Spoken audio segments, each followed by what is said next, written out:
Nós vamos conversar com o professor de Ciência Política da Universidade Federal do Rio de Janeiro e coordenador do Núcleo de Estudos sobre a Democracia Brasileira, Josué Medeiros. Bom dia, Josué. Bom dia, Glauco. É um prazer estar aqui com vocês mais uma vez. Prazer é nosso em recebê-lo. Josué, ontem foi divulgada mais uma pesquisa IPESP mostrando que o ex-presidente Lula tem 44% das intenções de voto, sendo seguido ali pelo presidente Jair Bolsonaro com 24%, naquele que é o principal cenário de primeiro turno. Mais uma vez, o ex-presidente Lula tem ali algo próximo da soma dos seus adversários, o que indicaria uma possibilidade de vitória já no turno inicial.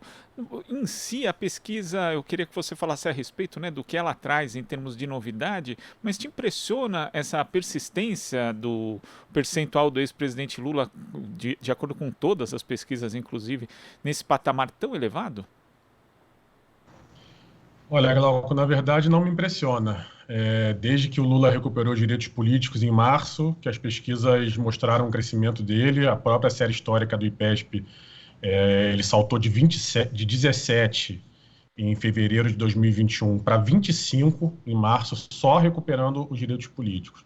É quando as pessoas sabem que ele realmente pode ser candidato, as intenções de voto dele sobem. E na medida que o governo Bolsonaro consolida a tragédia que é em todos os setores, né, na área social, na economia, na cultura, na educação, como mostrou a reportagem de vocês, o contraponto de um governo que está na memória das pessoas como exitoso em todas essas áreas vai se consolidando. E, por fim, algo que o Lula não enfrentou, que foi uma pandemia, mas que ele, desde que recuperou os direitos políticos, vem se comportando como estadista, né? Ele fala como presidente, né? Vacina, conversa com outros presidentes do mundo. Então, isso também vai consolidando nas pessoas uma ideia de que ele é a solução para todos os desgovernos que o Bolsonaro promove.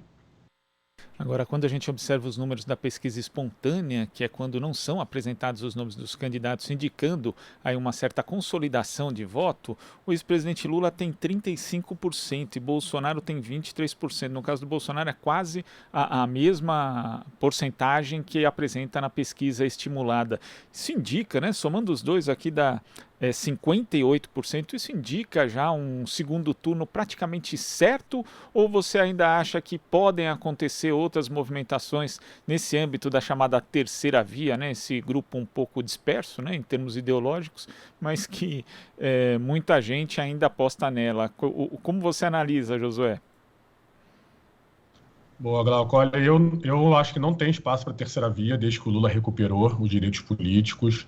Eu também venho falando isso mais ou menos desde maio. Todas as pesquisas mostram esse cenário que você falou, uma soma do Lula e do Bolsonaro sempre acima de 60% na espontânea e quando é na estimulada, acima de 70%.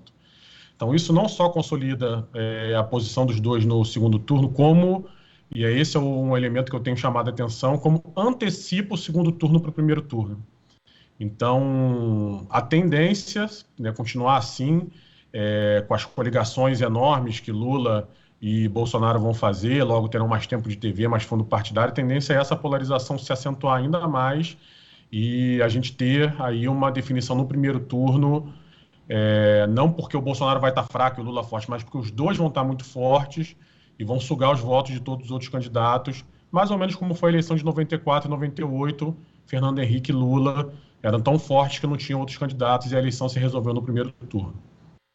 Agora, o que a gente já observa também, Josué, é o começo das chamadas. O começo não, né? Uma intensificação das chamadas fake news em termos de eleição. Essa semana mesmo teve uma edição do ex-presidente Lula que foi feita ali, começou a circular em redes sociais, algo absurdo, né? Mas a gente já viu absurdos reiterados, principalmente ali na eleição de 2018. No caso do ex-presidente Lula, ele é alvo de fake news e de campanha suja desde 1989, né? A gente lembra também que aquela campanha, o ex-presidente Fernando Collor, que acabou vencendo, utilizou de artifícios ali, assim, bastante fora do campo da ética e da moral e que acabaram sendo determinantes, inclusive, para o resultado daquela eleição. Isso sem falar do comportamento da mídia. Mas agora, você acha que a candidatura, a figura do ex-presidente Lula já tem, digamos, uma casca dura para resistir a esse tipo de ataque, de fake news que certamente vão circular cada vez mais à medida que a gente se aproximar da eleição? Exatamente, Glauco. Vou destacar aqui um elemento, né? A avaliação positiva e negativa do governo Bolsonaro não mudou, mesmo com o Auxílio Brasil turbinado, né?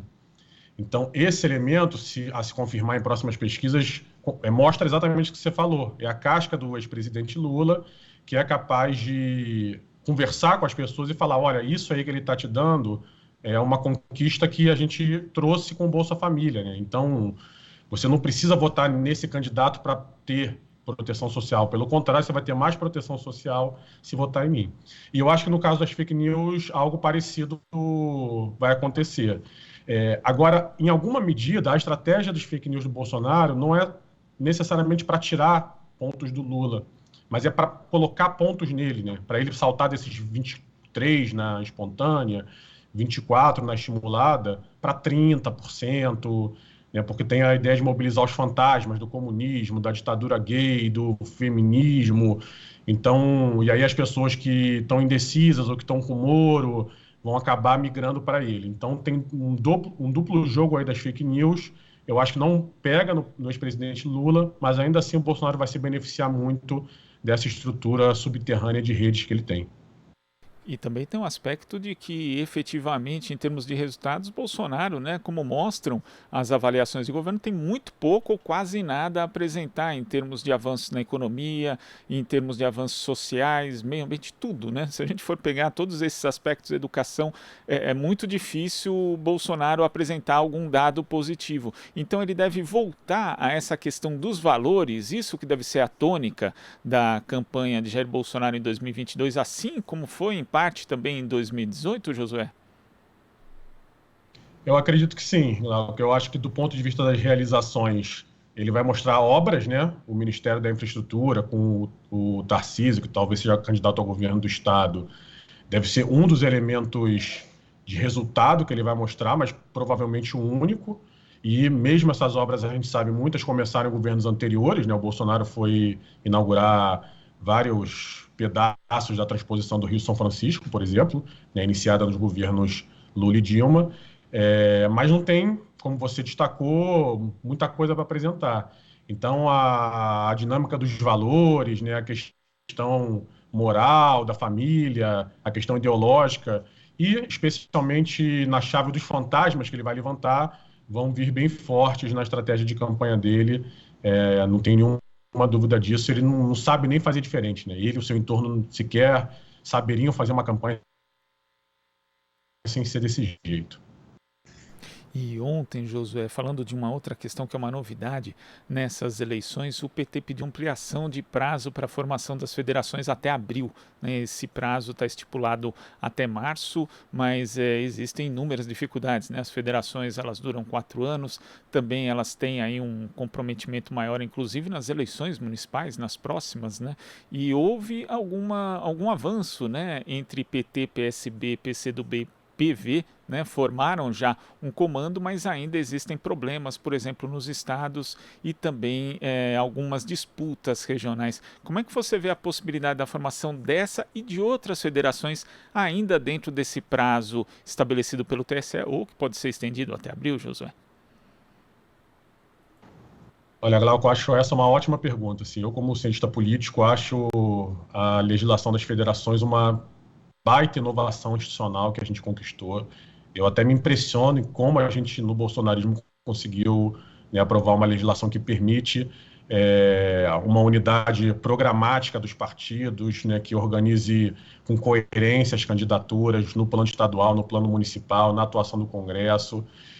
Eu acho que para o campo progressista isso tem um potencial de gerar dinâmicas como a Frente Ampla Uruguaia, que superariam a fragmentação do nosso campo, né, sempre em partidos como PT, PDT, PSB, PCdoB, mais recentemente o PSOL, o PV, a Rede também mais recentemente. Então eu acho muito positiva. Do ponto de vista da direita, tem uma Federação Cidadania e PSDB, que me parece natural, né? São dois partidos que atuam de modo convergente faz muito tempo. Eu imagino, inclusive, que terminem uma fusão. E no campo progressista, a gente está com duas perspectivas de federação, né? Essa do que você citou, PT, PSB, PCdoB e PV, e outra, PSOL e Rede. Eu acho as duas federações muito positivas. Acho que elas tendem a fazer a esquerda ficar mais forte na eleição para deputado. Acho que tende a ficar mais forte na eleição para governador, que é um problema, porque é onde a fragmentação, né, se apresenta com mais força. A gente vê aí isso nos mapas eleitorais.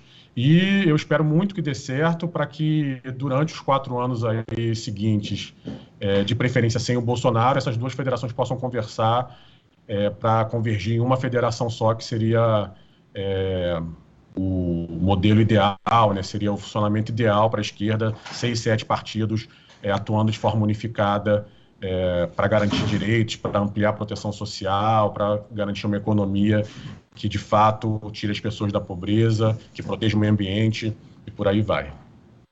Agora parece que os entraves, né, principalmente entre PT e PSB, dizem respeito às eleições para governo do Estado, né? O ex-presidente Lula reiterou o seu apoio a Marcelo Freixo no Rio. Isso parece que já está praticamente pacificado, digamos. O PT não vai lançar candidato no Rio de Janeiro, mas ainda existe aqui a dúvida em São Paulo, também em Pernambuco, e o Rio Grande do Sul é outro estado em que existem duas postulações ali, tanto do PSB quanto do PT. Você acha que a tendência é conseguir, de fato, um acordo em relação a essas disputas, ou isso vai acabar sendo um entrave que não vai ser resolvido de forma tão fácil, Josué?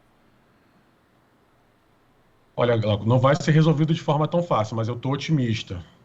Ainda mais se aumentar o prazo, né? Quanto mais prazo, mais tempo de conversa. Mas eu acho que Pernambuco vai resolver bem facilmente, para ser sincero. Assim que o PSB definir a candidatura, a tendência é o PT apoiar, pegando a vaga do Senado, né?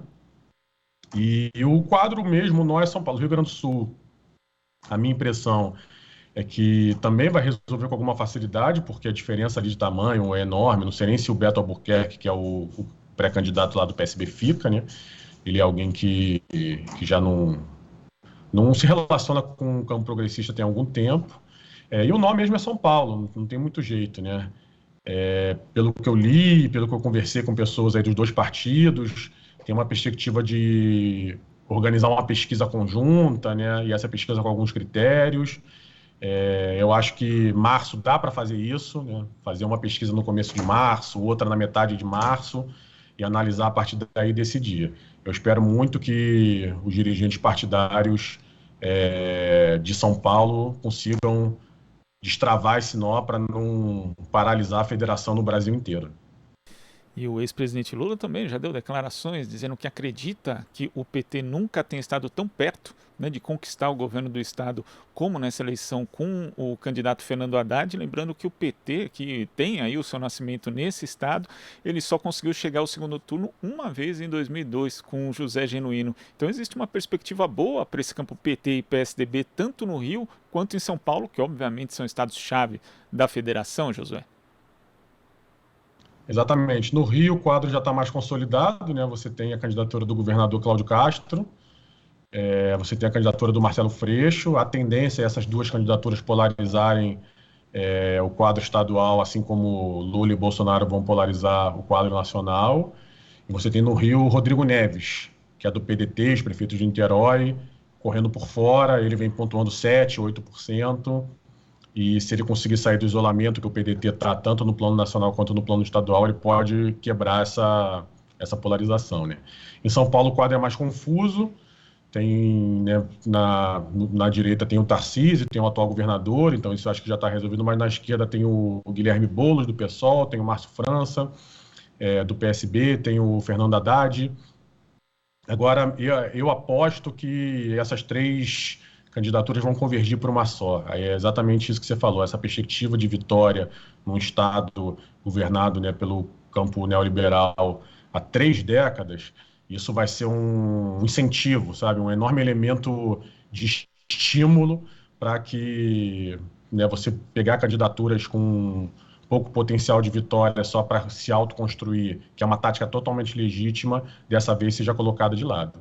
E no caso do Guilherme Boulos, nesse espírito da federação, eu acho possível que um acordo envolvendo 2024, a eleição para prefeito de São Paulo, entre aí na mesa, né? Então, o Guilherme Boulos retirando para apoiar o Haddad, em troca do apoio do PT e do Lula, numa candidatura dele, Guilherme Boulos, a prefeito de São Paulo, para consolidar essa unidade do campo progressista, que é muito importante para a gente tirar o Brasil do bolsonarismo. É possível que a gente derrote o Bolsonaro em outubro de 2022, mas o bolsonarismo vai seguir muito forte na nossa sociedade, vai fazer uma grande bancada de federais, então a gente vai precisar de muita unidade dos democratas, dos progressistas, para reconstruir e refundar o Brasil. E, Josué, ontem o TSE também definiu o tempo da propaganda partidária gratuita em rádio e TV para o primeiro semestre de 2022. Os partidos com mais de 20 deputados federais eleitos vão ter 20 minutos distribuídos em inserções de 30 segundos nas redes nacionais. Essa propaganda partidária, mesmo que tinha sido extinta em 2017, agora retorna. Depois teremos ainda a propaganda eleitoral. Essa propaganda partidária, inclusive, ela já foi responsável por lançar candidatos em 89 mesmo. O Collor saiu por 3 partidos pequenos, esses 3 partidos tiveram programas quase consecutivos, uma semana depois da outra, que ajudou a alavancar a candidatura de Collor à época. Só que a TV foi perdendo importância, né, com o tempo, Josué. Eu queria saber disso. É possível estimar hoje a importância não só dessa propaganda partidária, mas também da própria propaganda eleitoral na TV? Ou a novidade vai ser, na verdade, os candidatos explorando novas linguagens? Eu vi essa semana, por exemplo, o Ciro Gomes fazendo um react, né, aquela coisa de você ficar comentando ali uma entrevista, um programa que era uma entrevista do Sérgio Moro a um podcast. Isso deve ser atônico ou a TV ainda tem alguma importância, principalmente aí nas eleições proporcionais? Eu acho que esse explorar de novas linguagens, de novas tecnologias, vai ser a tônica da pré-campanha, sim. Sobretudo para candidatos que precisam aparecer, como é o caso do Ciro Gomes, né? Então, para ele, para o Sérgio Moro, qualquer podcast, né, qualquer TikTok, faz muita diferença. No caso dos candidatos mais bem posicionados, eu acho que a chave é a integração. Para eles, você ter uma linha que pegue TV, pegue rádio, que são as mídias tradicionais, mas que seja capaz também de penetrar nessas novas linguagens. O Bolsonaro lançou um app, né, um aplicativo para unificar suas mídias, inclusive tem pedidos de investigação, porque não ficou nítido se ele usou dinheiro público ou não para fazer esse aplicativo, uma vez que ele é presidente. E o PT e os partidos progressistas em geral vêm investindo muito, né? De novo, citar o exemplo do Guilherme Boulos em 2020, que foi em São Paulo com muita estratégia de redes e foi um sucesso. O Lula já é líder em engajamento nas redes sociais, passando o Bolsonaro. Então, acho que para o Lula e para o Bolsonaro é a integração, e para os candidatos menores é explorar assim, essas novas linguagens, porque qualquer espacinho novo é um ganho para tentar sair do isolamento. Josué, queria agradecer a sua participação aqui no Jornal Brasil Atual de hoje. Muito obrigado, até a próxima. Eu que agradeço, estou sempre aí escutando vocês, assistindo vocês, então é sempre um prazer quando sou chamado. Espero que tenhamos outras aí ao longo do ano. Grande abraço. Opa, teremos sim. Abraço. Conversamos aqui com o professor de Ciência Política da Universidade Federal do Rio de Janeiro e coordenador do Núcleo de Estudos sobre a Democracia Brasileira, Josué Medeiros. Você está ouvindo Jornal Brasil Atual. As notícias que os outros não dão.